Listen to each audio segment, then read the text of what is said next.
Los invito a abrir sus Biblias en la primera carta de Pedro. No hay sorpresas, seguimos en Pedro. Primera carta de Pedro, capítulo 3. Y vamos a estar viendo los versículos 10 al 12. Primera de Pedro, capítulo 3, versículos 10 al 13, al 13. Dice así la palabra de nuestro Señor. Porque el que quiere amar la vida y ver días buenos, refrene su lengua de mal y sus labios no hablen engaño. Apártese del mal y haga el bien, busque la paz y sígala. Porque los ojos del Señor están sobre los justos y atentos sus oídos a sus oraciones, pero el rostro del Señor está contra aquellos que hacen el mal. ¿Y quién es aquel que os podrá dañar si vosotros sois imitadores del bien? Oremos nuevamente. Señor, gracias porque podemos leer tu palabra libremente, Señor, abrirla y poder a viva voz, Señor, proclamarla. Gracias, Señor, porque esta mañana tu palabra nuevamente será para nosotros como una espada de doble filo, Señor. Y sabemos que tu palabra es viva, sabemos que tu palabra es eficaz, porque proviene directamente de ti, Señor. Por eso te pedimos que en el poder de tu palabra y por la obra del Espíritu Santo tú nos santifiques y nos edifiques para que seamos cada día más conformes a la imagen de Cristo, Señor. Y si hay alguien entre nosotros que no te conoce aún, que tu palabra pueda llamarlo al arrepentimiento, Señor, y que tu Espíritu Santo obre dando convicción de pecado, arrepentimiento y fe, Señor. En el nombre de Jesús. Amén. Bien, los versículos que nos tocan este domingo es una especie de conclusión, entre comillas, de todo lo que Pedro viene diciendo, todo lo que Pedro viene desarrollando. Por eso, en el versículo 8, que le tocó a Ale predicarlo, dice, y finalmente. Dentro de ese finalmente están estos versículos que vamos a estar viendo esta mañana. Lo que Pedro está culminando son todas las exhortaciones que viene haciendo acerca de la vida de los cristianos en las diferentes áreas de la sociedad, de la vida, en los que ellos estaban.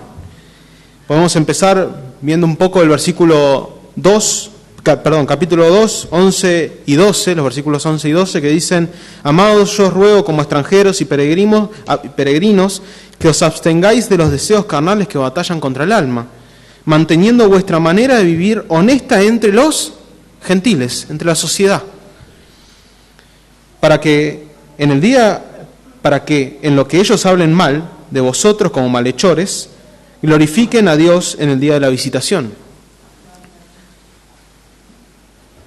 Después, Pedro les habla respecto a las autoridades civiles y les dice, porque esta es la voluntad de Dios, que haciendo bien hagáis callar la ignorancia de los hombres insensatos. Y quiero que destaquen, vean los versículos que estoy tomando, porque habla de hacer el bien, vivir el bien. Son exhortaciones que Pedro les viene dando, primero frente a la sociedad gentil en la que estaban, ahora frente a las autoridades civiles. Después, en el versículo 20, en los lugares de trabajos, dice, porque qué gloria es esta si pecando vosotros sois abofeteados y lo soportáis, mas si haciendo él bien sois afligidos y lo soportáis, esto ciertamente es agradable delante de Dios. Capítulo 3, versículos 1 y 2, que le tocó a Leo. Dice, asimismo vosotras mujeres estad sujetas a vuestros maridos, para que también los que no creen a la palabra sean ganados sin palabra por la conducta de sus mujeres. ¿Cómo era la conducta? Buena. Y después dice, considerando vuestra conducta casta y con reverencia. Versículo 7 dice, igualmente vosotros maridos, habitad con ellas con entendimiento, dando honor a la mujer como a vaso más frágil y como coherederas de la gracia de la vida, para que vuestras oraciones no sean impedidas. Todo lo que está Pedro exhortándolos es hacer lo bueno, vivir conforme a lo que la palabra de Dios llama a que vivan. Y bueno, y podemos tomar los versículos anteriores directamente anteriores al pasaje que vamos a estar viendo, que son el 8 y el 9, que dice: y finalmente sed todos de un mismo sentir, compasivos, amando fraternalmente, misericordiosos, amigables, y ahora dice: no devolviendo mal por mal, ni maldición por maldición, sino por el contrario, bendiciendo, sabiendo que fuisteis llamados para que heredaseis bendición.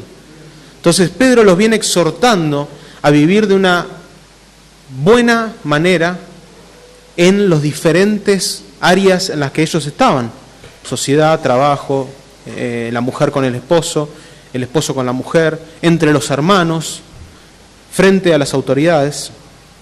Y ahora Pedro de cierta forma concluye estas exhortaciones que vienen dando con estos versículos, que son directamente extraídos, casi textuales, del Salmo 34. Y vamos a estar recurrentemente yendo al Salmo 134 porque también es el contexto del Salmo el que nos va a ayudar a entender la verdad del que el Salmo estaba expresando y la verdad que Pedro está expresando. Un poco de contexto del Salmo es que David había escapado de Abimelec porque estaba siendo perseguido además por Saúl. David no había hecho nada malo, y en el Salmo mismo lo dice. No había pecado en contra de Saúl. Solamente David estaba obedeciendo a Dios en lo que Dios le había dicho que iba a hacer. ¿Qué era? Que él iba a ser el rey. ¿Qué pasó? Saúl se llenó de envidia, de celos, y ¿qué quería? Matarlo.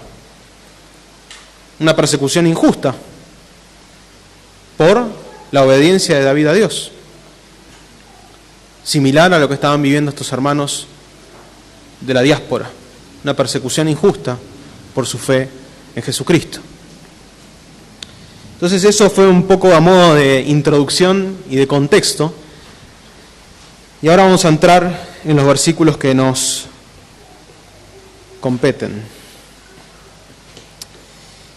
El primer punto, son 3 puntos, me gusta hacer 3 puntos.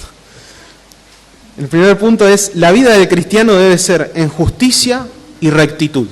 Y ahí vamos a estar considerando los versículos 10 y 11. Vamos a empezar leyendo el principio del versículo 10. Dice: porque el que quiere amar la vida y ver días buenos. Cuando me ponía a leer este texto y también lo leía en el Salmo 34, decía: ¿a qué se refiere con amar la vida? Porque seamos sinceros, primero estamos en un contexto del mundo en el que la vida a veces hasta vale poco. Reina la depresión, la ansiedad, el suicidio, los asesinatos, o la vida del otro sinceramente no me importa. Veo una persona que está en la calle pasando necesidades y soy totalmente indiferente. Veo familiares que están sin un plato de comida y soy indiferente. Veo hermanos que están sin un plato de comida y soy indiferente. Esa es la vida a la que el mundo nos acostumbra a que vivamos. Pero ahora, acá empieza haciendo una afirmación que dice: el que quiere amar la vida y ver días buenos. Entonces, también nosotros como cristianos a veces tenemos una visión un poco negativa de esta vida. Es cierto, nosotros estamos esperando una herencia que es incomparable a cualquier cosa que haya acá. Es cierto. No hay nada que se pueda comparar a la vida terrenal que estamos viviendo. Y en especial porque todavía tenemos pecado. Luchamos constantemente con el pecado. Es algo que si somos cristianos lo sufrimos, lo padecemos. Y es una guerra constante, cansadora, ardua y que va a durar toda nuestra vida terrenal. Pero a la vez, la vida que tenemos es importante. No por nada Dios le da valor a la vida humana. Primeramente porque hemos sido creados a imagen y semejanza de Dios. Eso ya tiene una importancia respecto a la vida de cada ser humano. Pero también vemos en la Biblia la importancia de la vida y las consecuencias por quitar la vida. Ahora, la vida a la que nos llama la Biblia no es una vida de placeres terrenales, no es una vida de lujos, de comer, beber y hacer lo que uno quiera, como se vende por acá. Esa no es la buena vida que se dice en el mundo que es la buena vida. La buena vida es la que dice Pablo en Filipenses, capítulo 1, versículos 21 al 24. Porque para mí el vivir es Cristo y el morir es ganancia.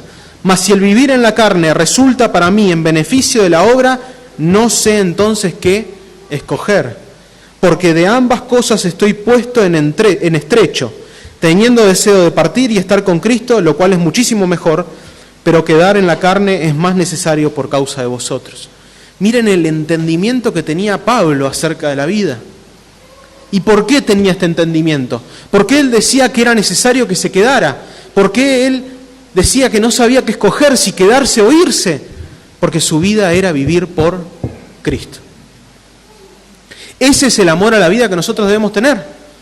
El amor a la nueva vida que tenemos en Cristo. Y que nuestra vida terrenal sea conforme a la vida de Cristo. Y eso es lo que Pedro viene exhortando a los cristianos a lo largo de todos estos versículos que venimos viendo. Entonces, de cierta forma, como una especie de antesala a lo que va a decir Pedro, él les dice, primeramente, amar la vida de forma correcta significa vivir la vida para Cristo. Y en ese contexto es que se va a desarrollar todo lo siguiente.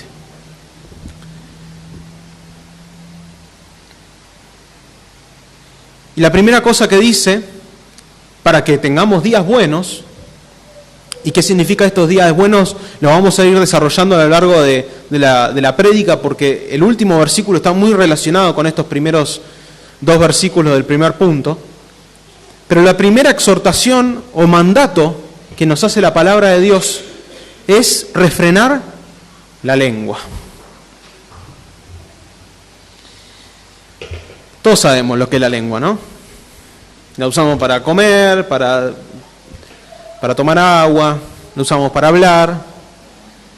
Pero el problema es que la lengua probablemente sea el órgano o el músculo con el que más daño hacemos. Quizás no agredimos a nadie nunca físicamente, no le pegamos un piñazo a nadie, no le pegamos una patada a nadie,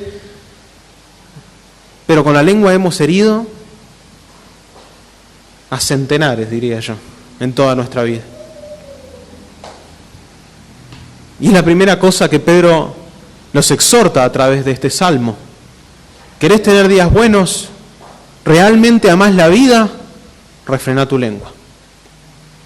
Quizás el texto más significativo acerca del tema de la lengua es Santiago. Todos lo conocemos, pero cuando uno empieza a profundizar en lo que dice Santiago es maravilloso, pero a la vez se nos prenden las alarmas por todos lados.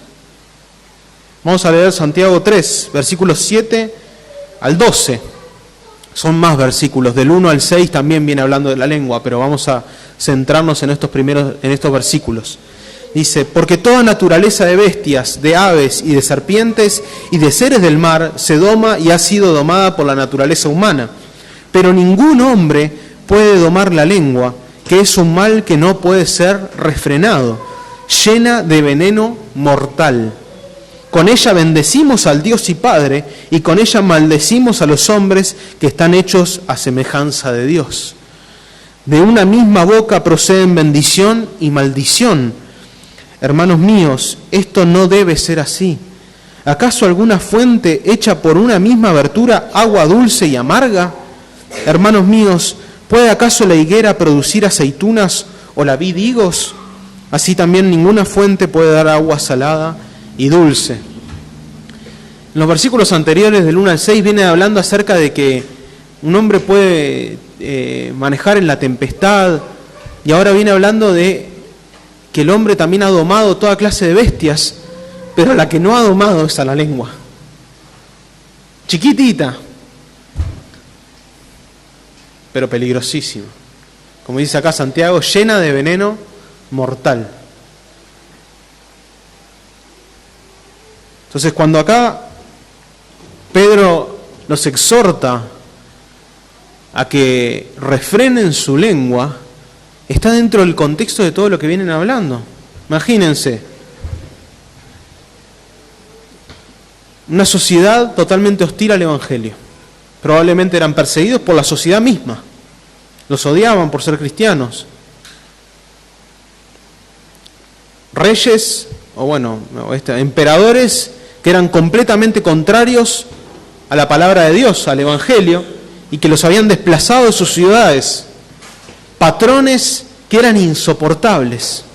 Y aunque hicieran todo bien, seguían siendo insoportables. Las mujeres tenían que convivir quizás con maridos no convertidos, que eran toscos, amargos, y que las usaban solamente para lo que querían. No eran amorosos, no eran tiernos.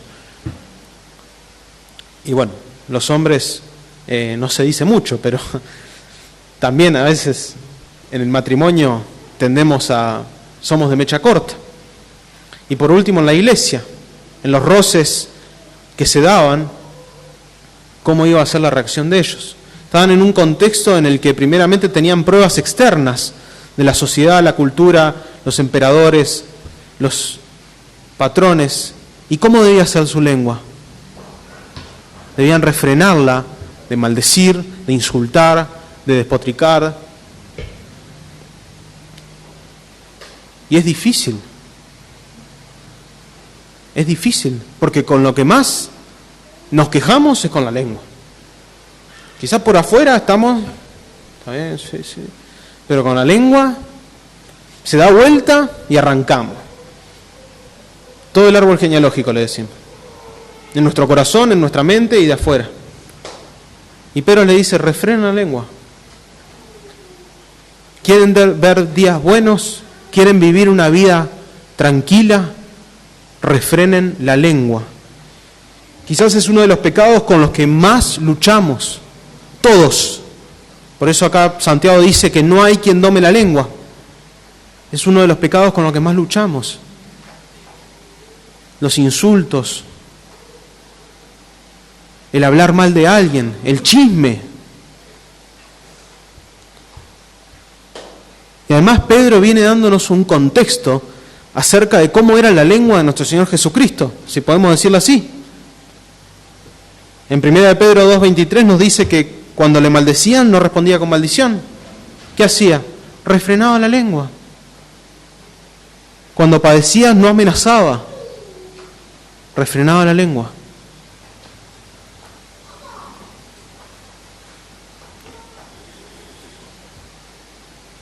Nuestra lengua debe estar apartada de toda cosa también que no sea de bendición. A veces usamos la lengua para hablar cualquier tontera. Quizás no decimos malas palabras, no andamos maldiciendo a nadie, pero con nuestra boca y nuestra lengua la usamos para cosas sin sentido. Conversaciones banales con nuestros compañeros de trabajo, o incluso a veces hasta participamos de la risa de los chistes depravados que ellos hacen, de las conversaciones totalmente mundanas y pecaminosas que tienen. Entonces con la lengua no solamente proferimos maldición, sino que a veces también participamos en cosas que no son buenas. Entonces el primer pecado y la primera cosa que debemos refrenar en nuestra vida es quizás la cosa más difícil de refrenar, que es nuestra lengua.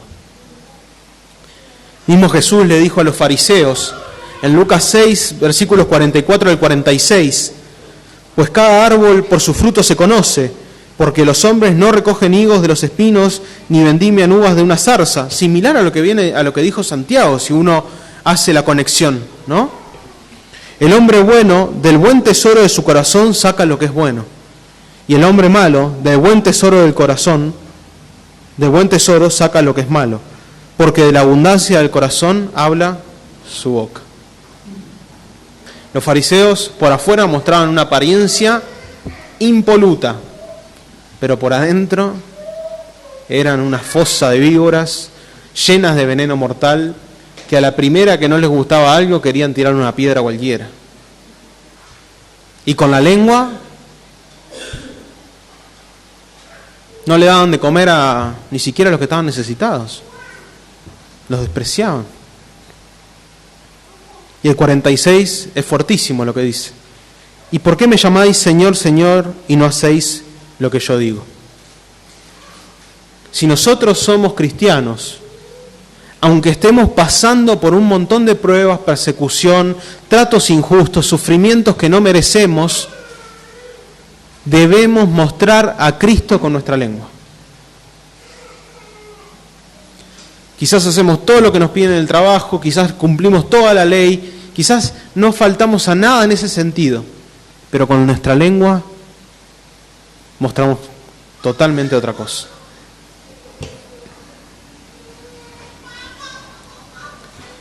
Lo mismo con el tema del engaño. Lo segundo que dice es: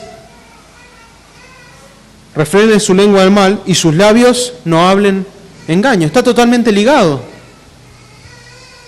Lo mismo que vimos con el tema de los patrones y los jefes de trabajo. ¿Cuántas veces nosotros, o cuántas veces el mundo habla de una mentirita piadosa? No, pero para zafar, una mentirita piadosa, no pasa nada, nos ahorramos un problemón. Y quizás estos cristianos se veían tentados a mentir en alguna cosa. Imaginen que venga un soldado y le diga: ¿usted es cristiano? Tu cabeza empieza, y si le digo que sí, a la cárcel, me mata en la hoguera, me crucifica dado vuelta. No. Ah, bueno, chao, que pase bien. Ya está esa fe, una mentirita piadosa. A veces el engaño y la mentira son muy fáciles. Es la respuesta quizás más sencilla para zafar de algún problema o algún padecimiento que estamos teniendo. Pero la realidad es que la mentira está de cierta forma prohibida por Dios. En su ley, uno de los mandamientos es: no mentirás. No hay duda. No mentirás. Entonces, además de refrenar nuestra lengua de maldecir, amenazar, insultar o hablar cosas que no corresponden, también tenemos que refrenar nuestra boca, nuestros labios. Están más o menos lo mismo, se mueven juntos, de decir mentiras. De la mentira más grande a la mentira más chica es mentira. No existe mentira piadosa, no existe una mentirita. Y es algo que debemos luchar. Porque a veces mentimos hasta con cosas tontas, pero estamos mintiendo. Cosas sin importancia, pero estamos mintiendo. Debemos cuidarnos de agradar a Dios con nuestros labios y con nuestra lengua. Porque la mentira en algún momento te trae de vuelta.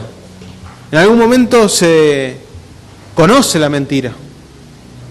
En algún momento sale a la luz el engaño. Y las consecuencias pueden ser más desastrosas de las que se quiso evitar con la mentirita.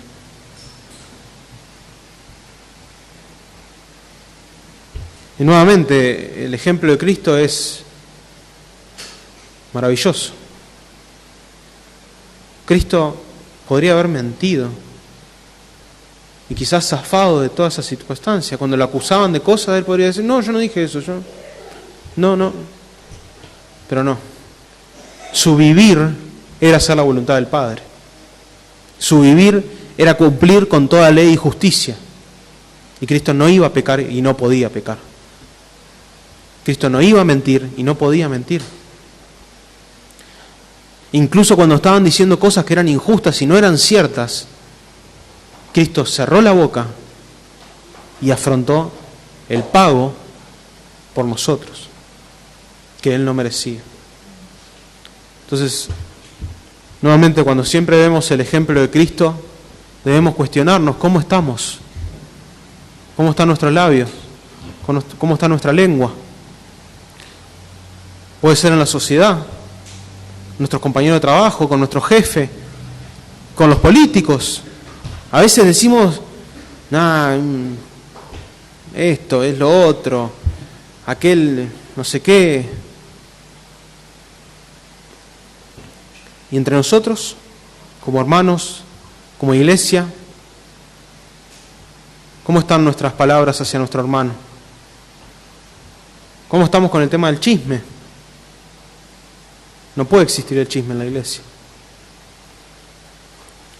Debemos cuidarnos de no caer en estas cosas, porque si no, la vida no va a ser la vida buena que la palabra de Dios nos está hablando.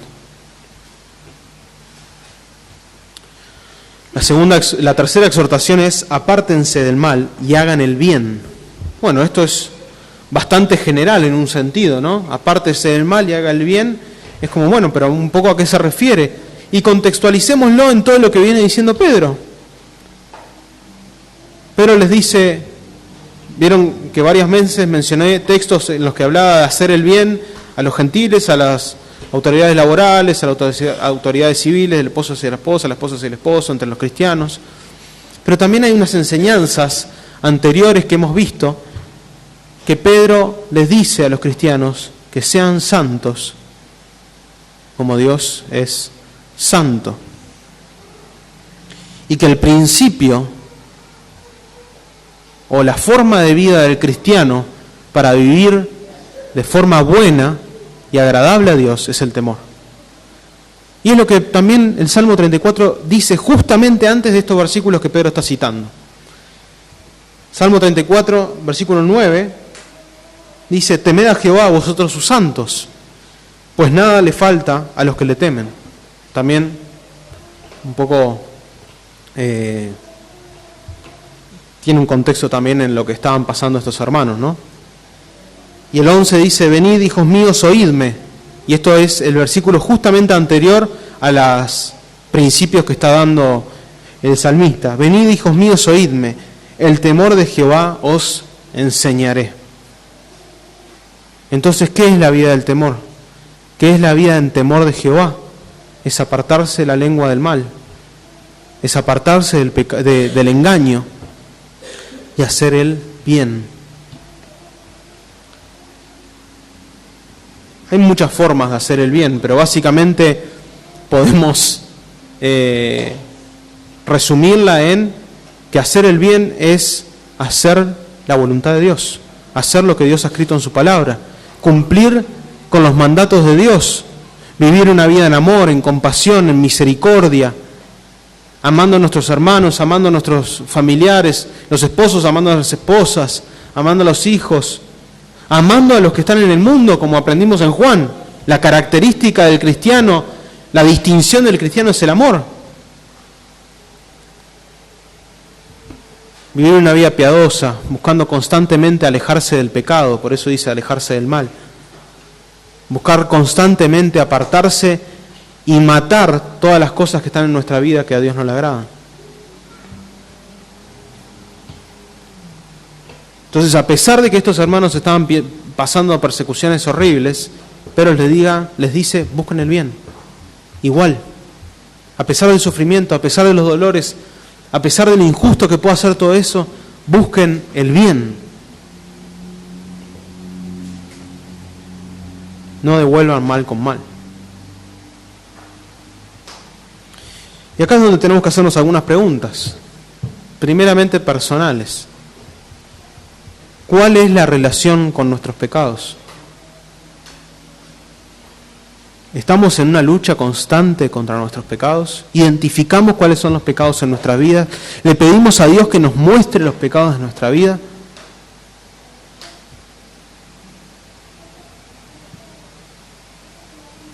¿O estamos dejando que los deseos malignos, las obras de la carne y los pensamientos depravados dominen en nuestra vida?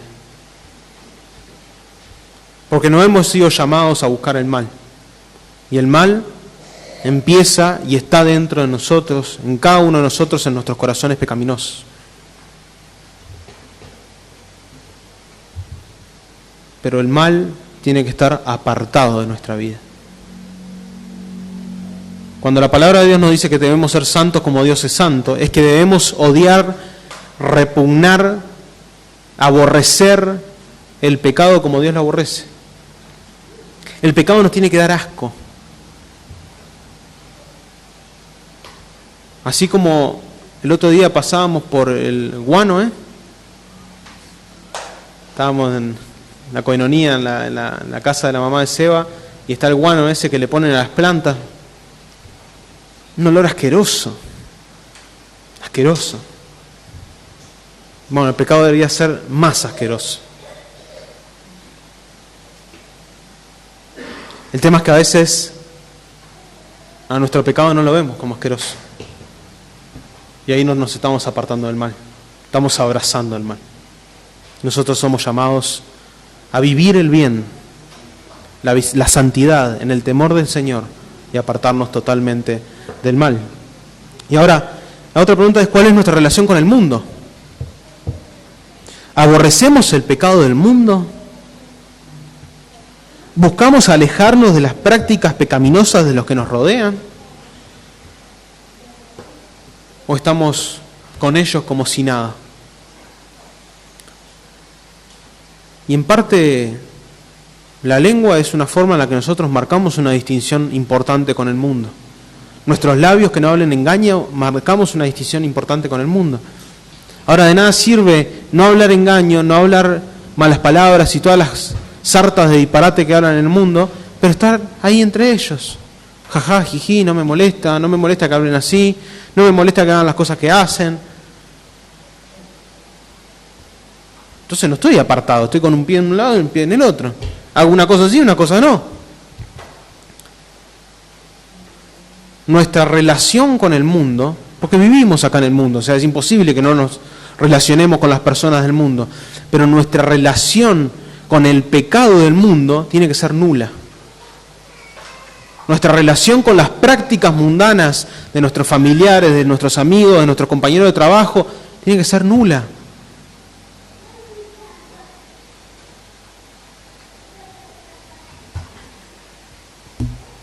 Entonces, ¿cómo está nuestra relación con el mundo? ¿Nos conocen como cristianos?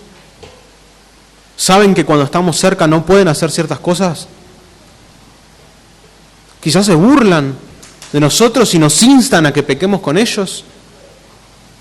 Si es así, es que vamos bien. Ahora, el tema es cuando no les molesta que estemos cerca. Cuando nos ofrecen algo como si fuésemos uno más. Y ahí es donde debemos cuestionarnos si el mundo nos está viendo como un mundano más o nos está viendo como cristianos, viviendo como Cristo vivió.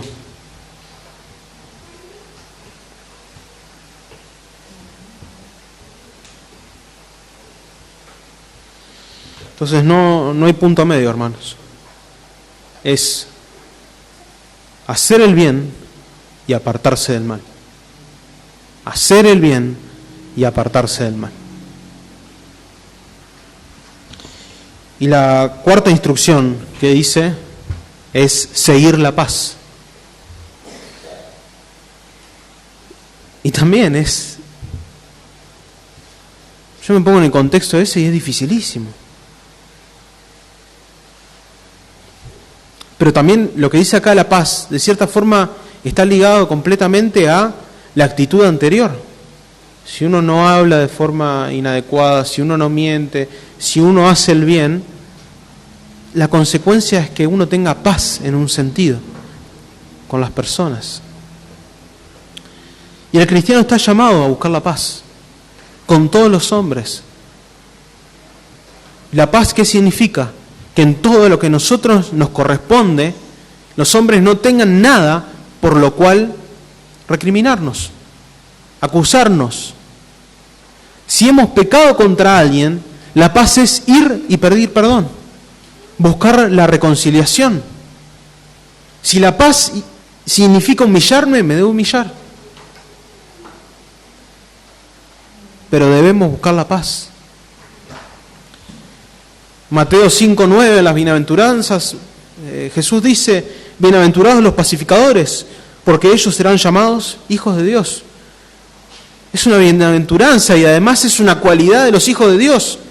Los hijos de Dios deberíamos ser pacificadores, no deberíamos ir por ahí armando caos. No podemos estar enemistades con todo el mundo.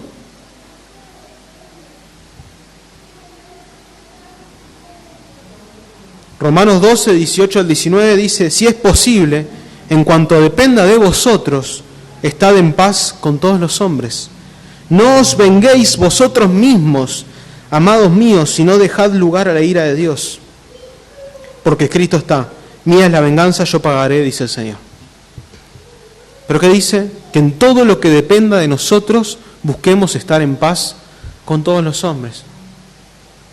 Si para estar en paz tengo que ir a pedirle perdón a una persona que no veo hace 20 años, tengo que ir a pedirle perdón. Me puede cerrar la puerta, me puede insultar, me puede despreciar, pero en todo lo que dependa de vosotros, buscad la paz. Si mi relación con mi padre, con mi madre, con mis hermanos, no sé, con alguna persona no ha sido buena, ha sido hostil, tengo que ir a buscar la paz.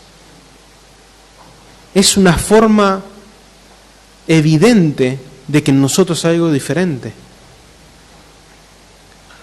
Ser pacificadores es un motivo para que nos llamen hijos de Dios. Y la forma en la que seamos pacificadores es cuidando nuestra lengua. Nosotros no podemos ser pacificadores si generamos guerra con nuestra lengua. No podemos ser pacificadores si con nuestra vida se llena de ira constantemente.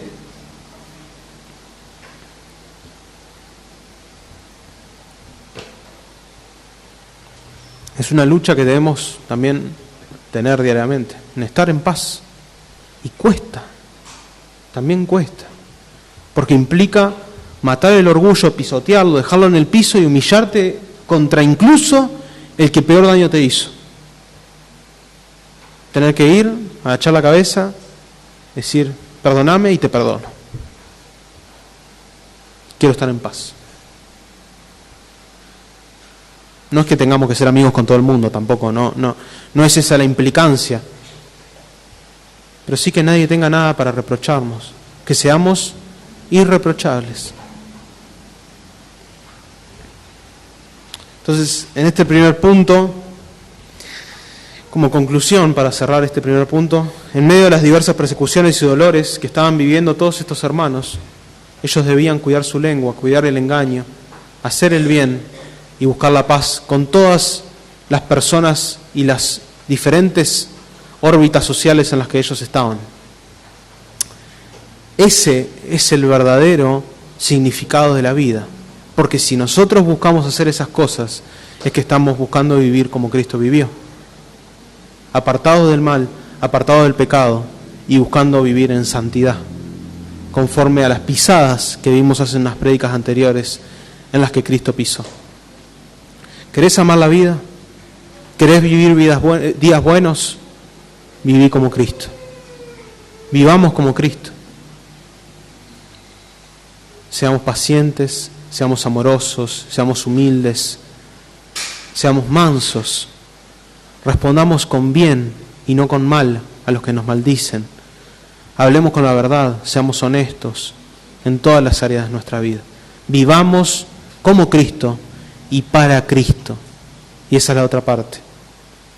El vivir para Cristo es predicar el Evangelio. Es exaltarlo y glorificarlo en cada lugar en los que estamos. Que nos conozcan porque nuestra boca, en vez de hablar maldición, bendice y alaba a Dios. Esa debe ser nuestra vida. Ese es el amar la vida que estamos viviendo ahora. El segundo punto es: la oración del justo es escuchada. Y empieza diciendo: porque los ojos de Dios, los ojos del Señor, están sobre los justos. Yo me imagino esas palabras te llenan de gozo y de aliento cuando estás pasando por la peor de las peores pruebas, el peor de los peores sufrimientos. Que el Dios Todopoderoso, soberano, omnisciente, omnipotente, tenga los ojos en ti. Y esto no lo digo porque no hay nada en nosotros por lo cual Dios tenga que no es que sea por un mérito nuestro, sino que dice sobre los justos. Y sabemos que somos justos por Cristo nomás. Solamente en Cristo somos justos. Sabemos que Dios no tiene ojos tampoco. Dios es espíritu, ¿no? Pero la Biblia usa estos antropomorfismos que se llama para bajarnos a tierra algo práctico y enseñable a nosotros y que nos quede grabado. Es más fácil decir que los ojos de alguien están fijados en otra persona a que decir que Dios está completamente vigilante para los que son sus hijos. Es entendible igual, sea cual sea las palabras, pero cuando entendemos que hay unos ojitos, figuradamente, que están atentos a cada paso que damos, a cada sufrimiento, a cada aflicción, a cada parte de nuestra vida, como que entramos un poco más en conciencia también de lo que esto significa.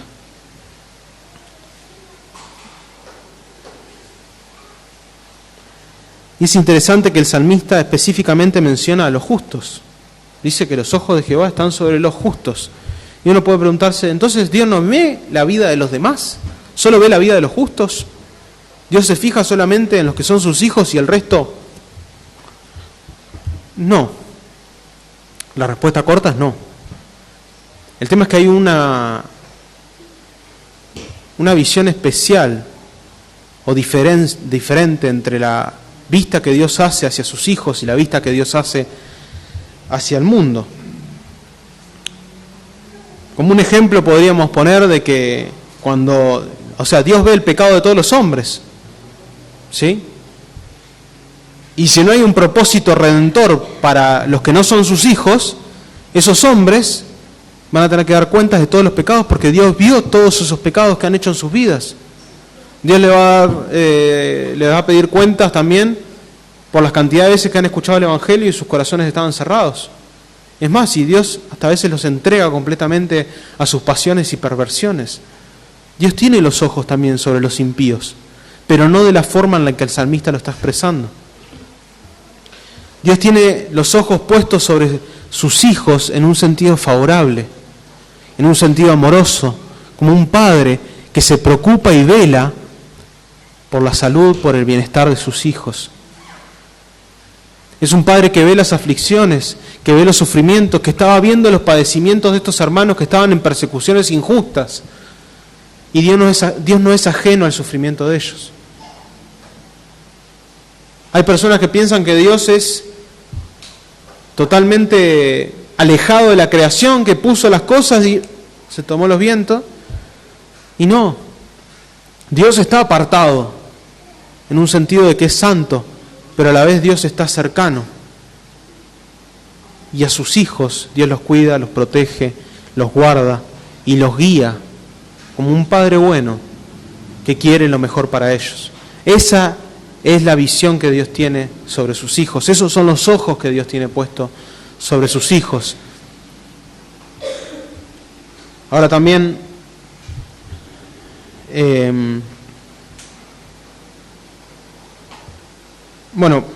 podríamos citar el Salmo 1, que se ve ese paralelismo entre los hijos de Dios y los justos y los impíos, y cómo unos son bienaventurados por Dios y los otros, el versículo 6 del Salmo 1 dice, porque Jehová conoce el camino de los justos, mas la senda de los malos perecerá. Ahí se ve.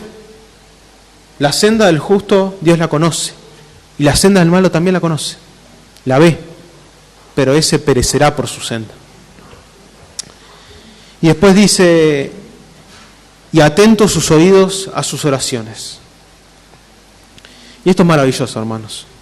Yo me pongo en el lugar de estos hermanos en el sufrimiento y ver que la Biblia dice que Dios tiene los ojos de forma favorable como un padre sobre sus hijos y que sus oídos están atentos a las oraciones de sus hijos, es maravilloso. Es maravilloso.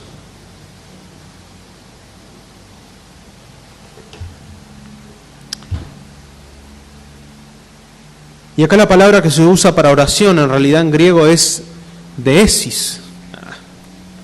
No sé griego, la busqué nomás. Pero significa suplicar o rogar. no es simplemente orar, es suplicar o rogar. ¿Cuándo nosotros rogamos y suplicamos por algo? Y cuando estamos frente quizás a situaciones extremas y necesitamos que el que nos escucha se compadezca de lo que estamos diciendo.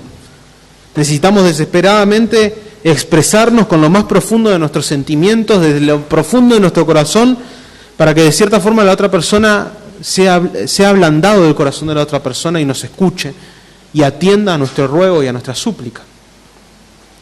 La súplica se da cuando estamos en un contexto adverso, de dificultad, o pasando por una prueba, una angustia, una pérdida puede ser también, y rogamos a Dios.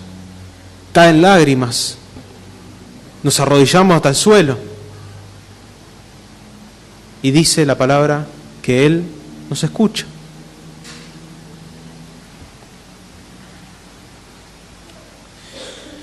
Y acá viene algo importante, que es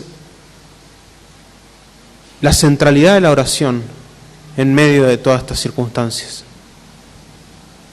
Primeramente, vemos como varias veces Pedro les cita el Antiguo Testamento, para que sus ojos vayan a la palabra que ellos ya tenían. Eso sí, el Antiguo Testamento ya estaba completo. ¿Y dónde debían ir ellos? Al Antiguo Testamento. Debían revisarlo, leerlo, releerlo, nutrirse, crecer, fortalecerse espiritualmente y en la fe a través de la palabra de Dios que estaba escrita. Y Pedro también les dice, oren. Oren. La oración es escuchada por Dios. Y en medio de las más arduas pruebas y dificultades, levanten sus súplicas y sus ruegos a Dios. Porque Él no es indiferente, Él no es ajeno, Él no está distante, sino que está cercano a sus hijos. Pero también Pedro los viene exhortando acerca de la vida en la que ellos estaban llevando. Porque sí, puede ser que estaban padeciendo muchas cosas injustas, pero también quizás estaban viviendo de una forma que no era agradable y debían ser exhortados. También los llama a que examinen sus vidas, vean los pecados que estaban en ellos, vean aquellas cosas que no estaban bien y que rueguen y que oren. Y es maravilloso entender de que podemos ir directamente a Dios en oración, directamente. Nos ha dado el Espíritu Santo.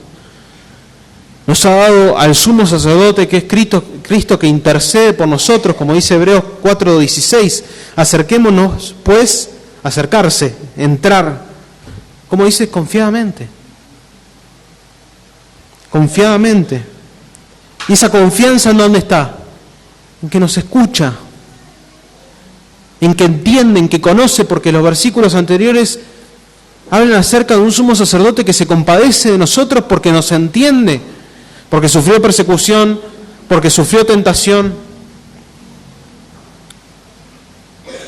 Y podemos ir delante del Padre con la confianza de que Él ve nuestras vidas, de que Él ve nuestros padecimientos, nuestros sufrimientos, y que podemos llevarle a Él todas estas cosas. Por eso dice, al trono de la gracia, para alcanzar misericordia y hallar gracia para el oportuno socorro.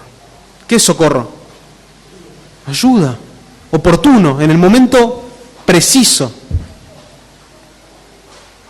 Tenemos, hermanos, un medio de gracia maravilloso, que es la oración. ¿Y cuánto subestimamos la oración?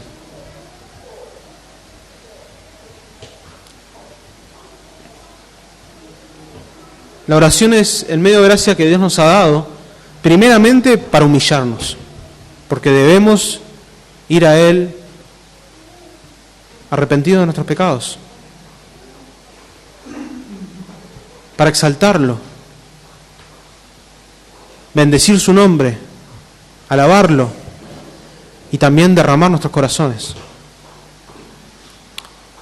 Es el momento que tenemos de intimidad nosotros con el Señor. La palabra de Dios es el diálogo de Dios hacia nosotros. Porque es un diálogo, porque nosotros tenemos una respuesta frente a la palabra de Dios, pero la palabra de Dios es Dios hablándonos a nuestros corazones. Y en la oración nosotros vamos y le hablamos a Dios. Si una de las patas del diálogo está mal, evidentemente nuestra vida no va a ser lo que debería ser. La oración es fundamental.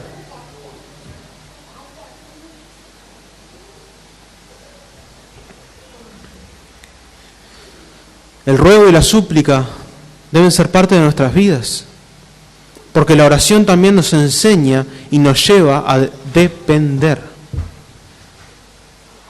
Y la dependencia es algo con lo que la mayoría de nosotros tenemos problemas. Porque somos rápidos en querer tomar las decisiones por nuestra cuenta, somos rápidos para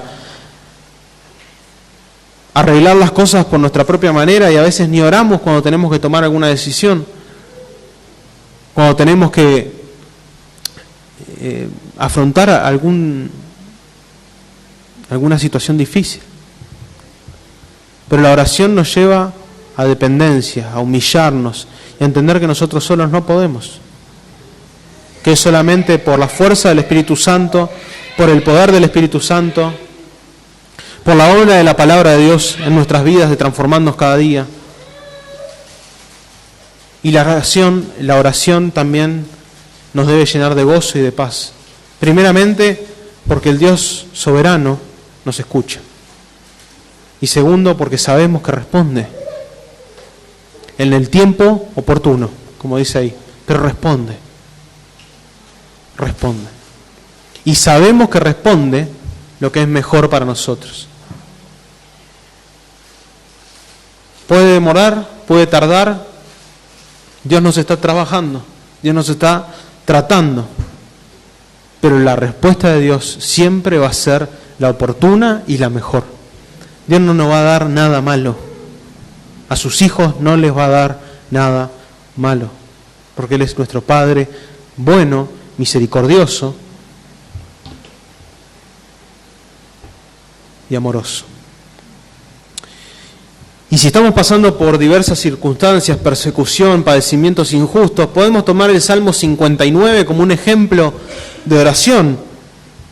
Versículos 1 al 5 dice: líbrame de mis enemigos, oh Dios mío, ponme a salvo de los que se levantan contra mí, y líbrame de los que cometen iniquidad, y sálvame de hombres sanguinarios. Nuevamente, David estaba siendo perseguido. Porque aquí están acechando mi vida.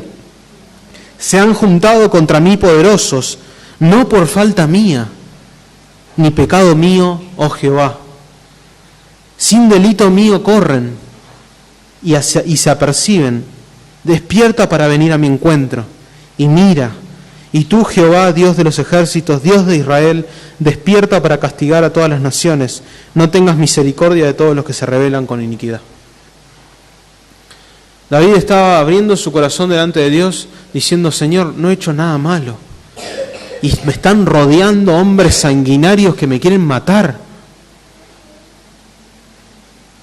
Y le dice: Señor, mira, pon tus ojos sobre mí, mira mi aflicción y rescátame. Y quizás no estamos pasando por persecuciones tan así, ¿no? De que nos quieran matar, de que nos quieran llevar a una hoguera, de que nos separen de todas nuestras familias. Pero hay pruebas que pueden ser difíciles, arduas. Y Dios está trabajando profundamente en nuestros pecados, en nuestro carácter. También está en el contexto de lo que viene diciendo Pedro cuando les dice que ellos están pasando por fuego de prueba, ellos están siendo purificados por el fuego. Las pruebas pueden ser arduas, pero nosotros debemos ir a Dios rogando para que Él nos ayude, para que Él nos guíe, nos fortalezca y que podamos ver nuestra salida, no en nuestras propias fuerzas, sino en la dependencia de Él, del Espíritu Santo, de su palabra, y en una vida que busca una comunión íntima con Él.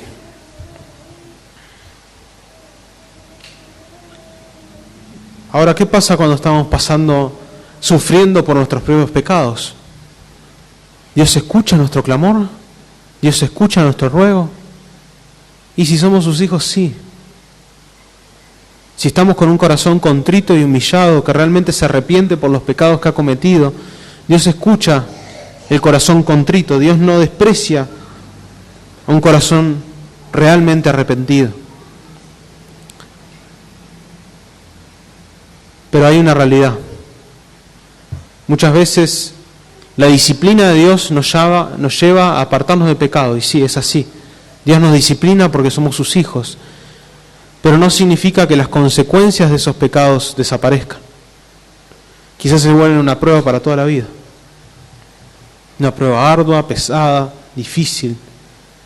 Pero Dios también nos quiere moldear en eso. Pero si somos sus hijos, Dios escucha el clamor y el ruego de sus hijos. ¿Y por qué? ¿Por qué nos escucha? ¿Por qué debería escucharnos Dios? Por nuestro gran sumo sacerdote. Si Cristo ha pagado los pecados de nosotros en la cruz, sabemos que Él jamás se va a apartar de nosotros. El texto de Romanos sobre el amor es maravilloso, pero es eso, nada de lo creado, ninguna cosa, nada puede apartarnos del amor de Dios. Incluso nuestros mayores pecados y nuestras mayores caídas, si somos realmente sus hijos, han sido perdonadas en la cruz del Calvario. Pero Dios trata con nosotros. Dios nos humilla, Dios nos lleva a depender de Él. Y si estamos pecando en algunas cosas en las que estamos viendo, esta mañana es un momento para arrepentirse. Si estás luchando con tu lengua, matala, clavala en la cruz. A la lengua. A los labios, clavala en la cruz. Si estás luchando con los pecados que están en tu vida, clavalos en la cruz. Nuestra vida debe ser vivir por Cristo, en Cristo y para Cristo. Entonces es importante lo que Pedro está haciendo porque nos está llevando a examinarnos nuevamente, como viene haciendo en toda la carta. Y a lo último de este versículo dice: pero el rostro del Señor está contra aquellos que hacen el mal. Y me parece que es más explicativo mismo el Salmo 34:16, mismo de donde saca esto Pedro. Pero dice: la ira de Jehová contra los que hacen el mal, para cortar de la tierra la memoria de ellos. El rostro de Jehová es directamente su ira, que está contra los que hacen el mal. No tiene los ojos favorosos como los tiene para con nosotros, sino que Dios, para los que no son sus hijos, está en ira. ¿Por qué? Porque desprecia el pecado de ellos, no lo tolera, no lo soporta, porque constantemente lo rechazan y lo aborrecen. Y si nos aborrecen a nosotros, significa que lo aborrecen a Él. Ahora, te pregunto, ¿cómo está tu vida? Si no estás apartado del mal, y si vivís revolcado en tus pecados y te da placer tus pecados, déjame decirte que la ira de Dios está sobre vos.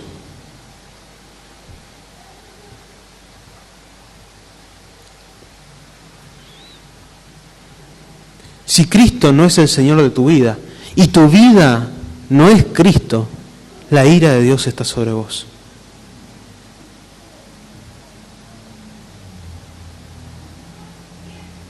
Pero esta mañana puede ser quizás un llamado de la palabra de Dios por medio del Espíritu Santo para que veas el pecado en tu vida, para que veas la ira de Dios.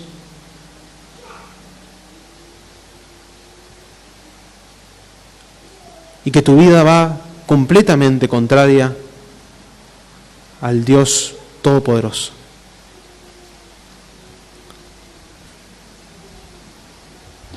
Yo te invito esta mañana a que puedas rogarle y suplicarle a Dios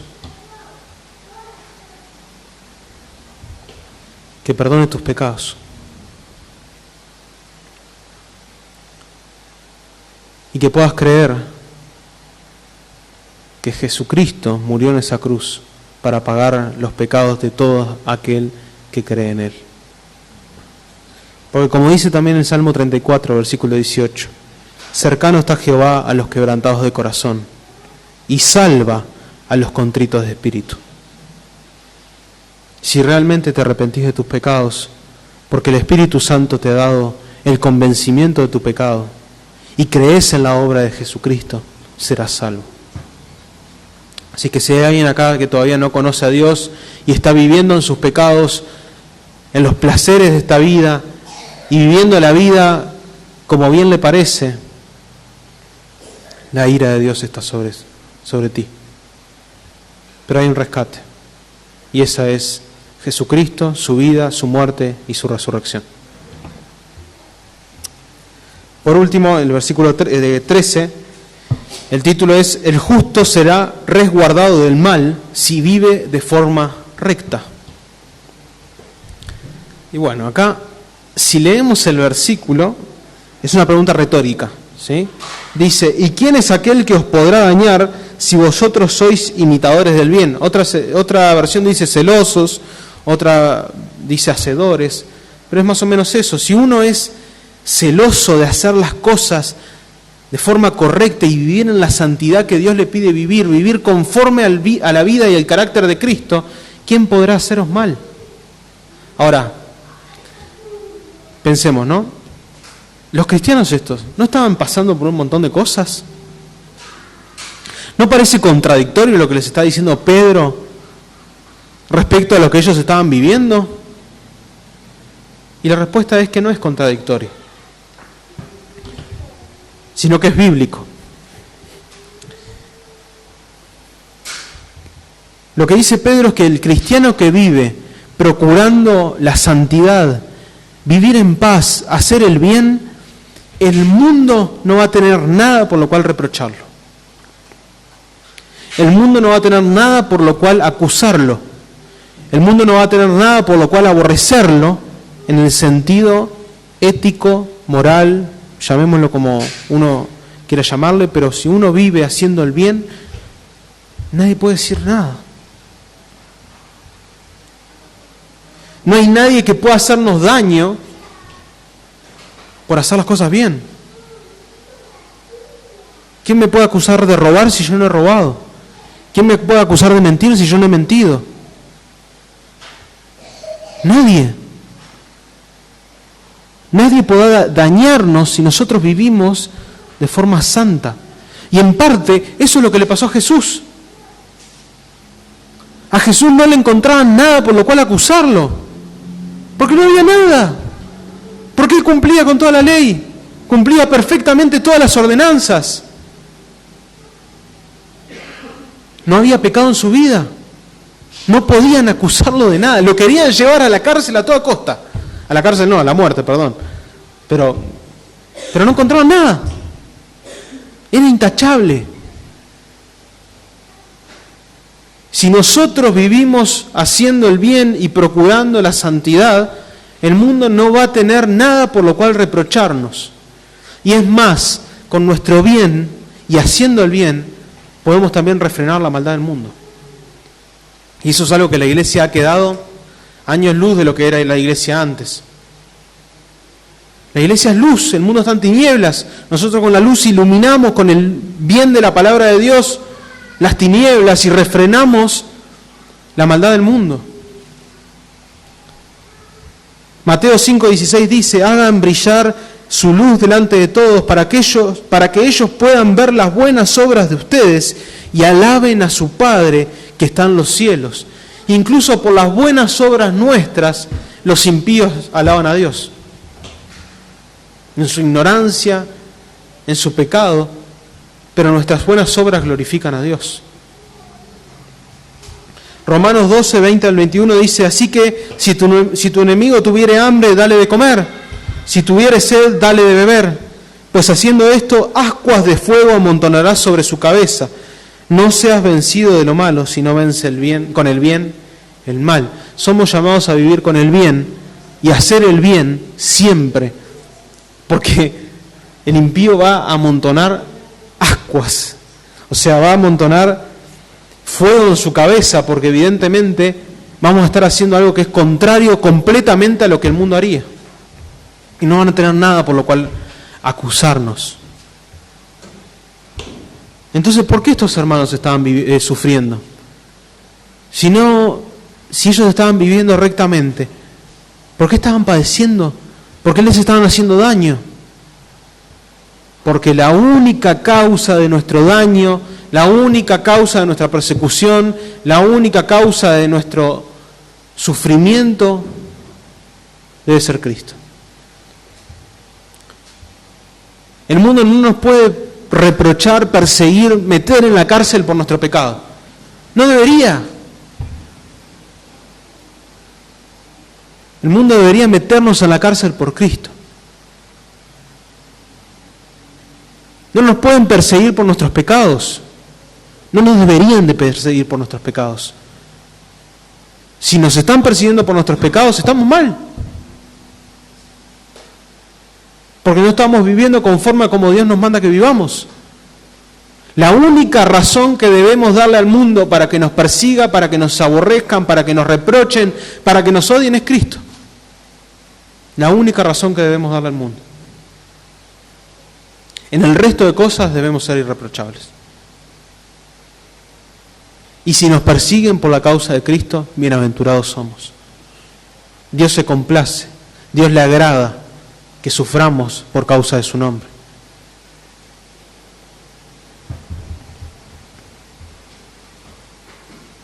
Entonces examinemos nuestros corazones a la luz de la palabra de Dios. Examinemos nuestros corazones si nuestra vida está siendo conforme a la vida de Cristo. Si nuestra lengua está siendo refrenada del mal. Si nuestros labios están siendo apartados de engaño. Si nuestras vidas están procurando el bien, están procurando la santidad, estamos buscando vivir en el temor del Señor.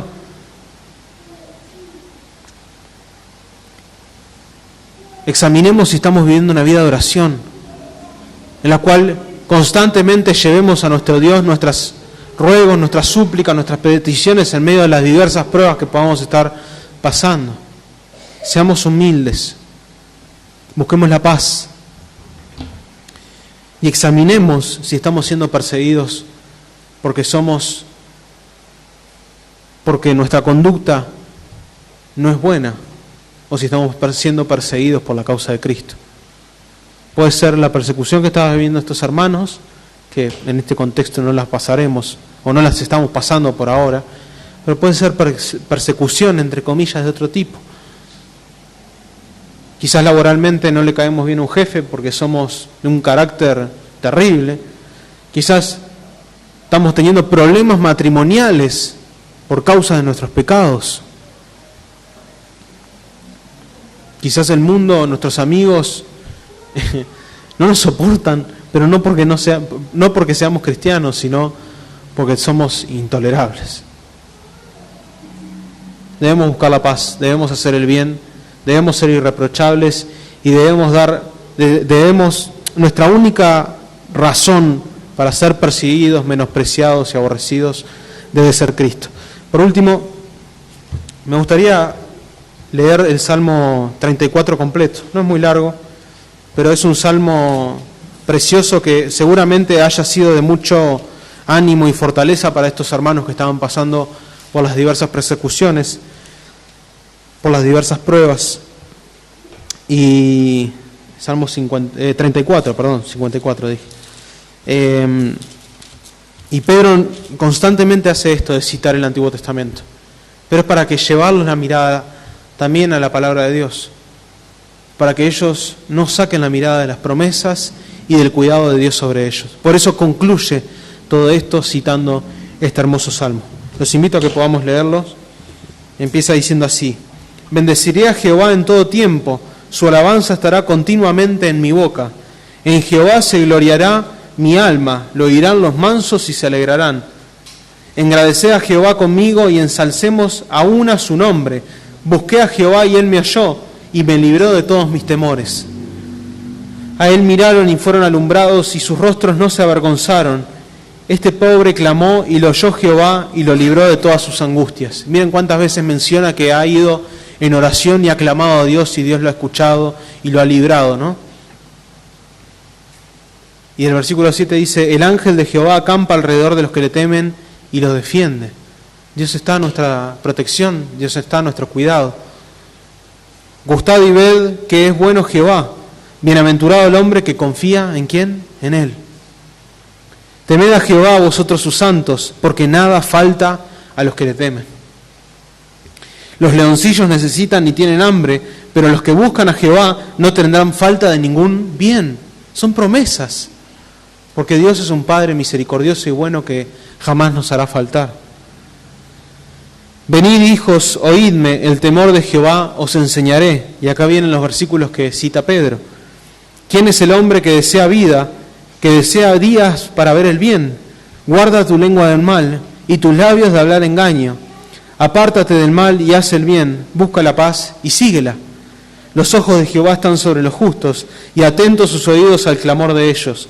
El rostro de Jehová está contra los que hacen el mal, para cortar de la tierra la memoria de ellos.